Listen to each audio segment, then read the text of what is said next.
Nammo. Good morning. Thank you for joining me for a daily practice check-in.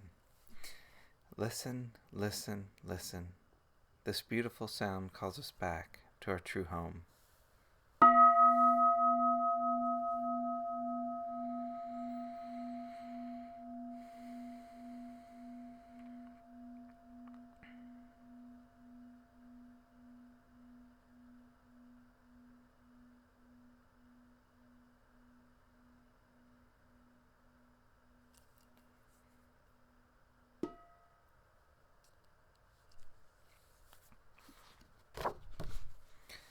The third mindfulness training.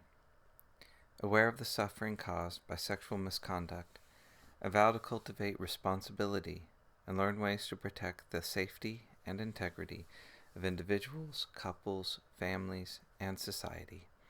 I am determined not to engage in sexual relations without love and a long-term commitment. To preserve the happiness of myself and others, I am determined to respect my commitments and the commitments of others.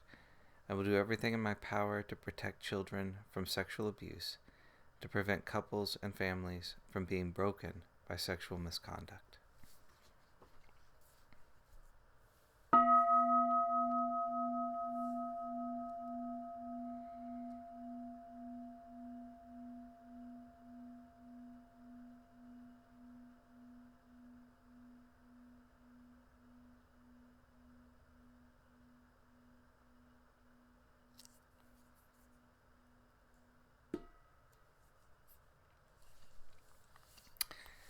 We're ready to begin a new chapter in Ajahn Chah's book, Bodhinyana. This will be the Dhamma talk, The Two Faces of Reality.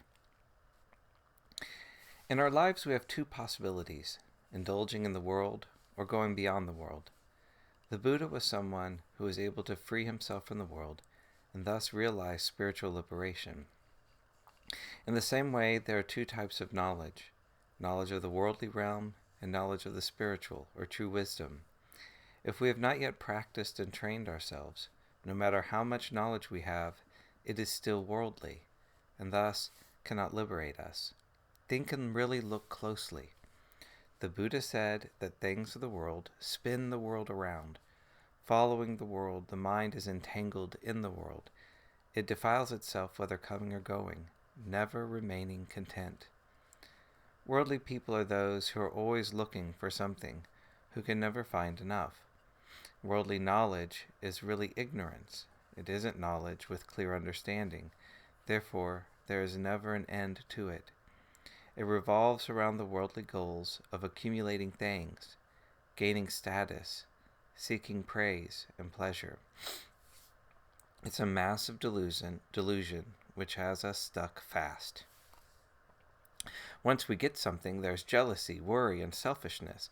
And when we feel threatened and can't ward it off physically, we use our minds to invent all sorts of devices, right up to weapons and even nuclear bombs, only to blow each other up.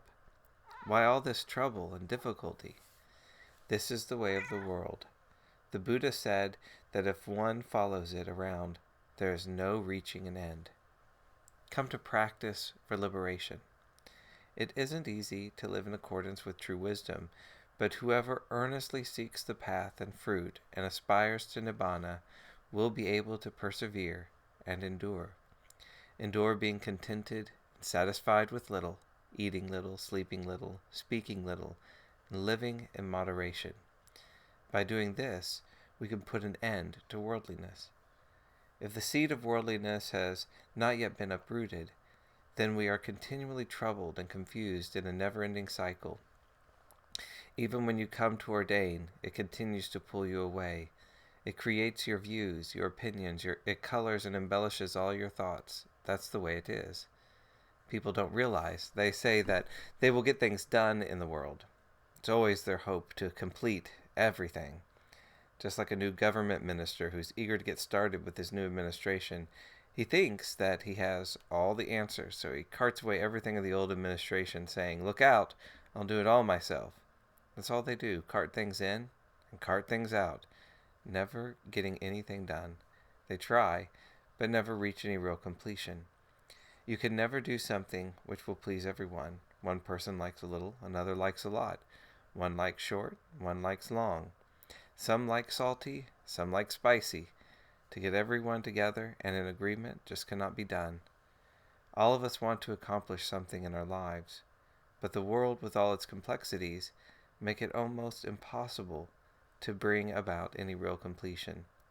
Even the Buddha, born with all the opportunities of a noble prince, found no completion in the worldly life.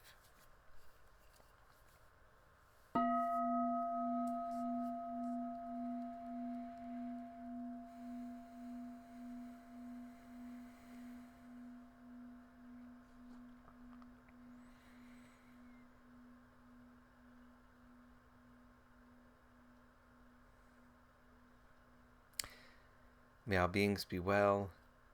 May all beings be happy. May all beings be peaceful. Sadhu, sadhu, sadhu. Thank you for joining me this morning.